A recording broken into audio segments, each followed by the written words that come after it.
eng ko'p negativ yig'gan bundan oldingi qalampirlarni baklashkaga tuzlagan videoim bo'ladi. Endi hozir sizlar bilan boshqacha usulda qalampirlarimizni baklashkaga tuzlab ko'ramiz.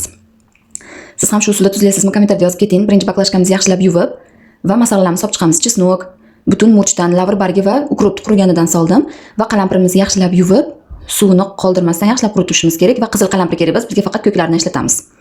Hozir shu baklashkaga hammasini sig'dirib solib chiqamiz. Birin-ketinlikda solib, qalampirimizni to'ldirganimizdan keyin yaxshilab urib, shunaqa holatda zichlab sovulamiz. Shu holatga keladi va katta qoshiqda 2 osh qoshiq tuzdan ham to'ldirib solib chiqamiz. Tuzi ko'proq bo'lsa, qirsillab, zo'r bo'lib tuzlab chiqadi.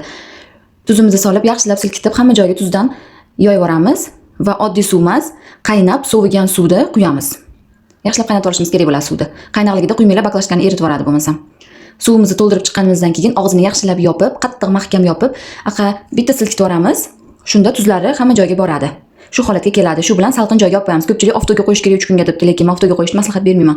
Salqin joyda turadi, rangi o'zi o'zgaradi tayyor bo'lganda, shunda yesa bo'laveradi. Yoqimli ishtaha.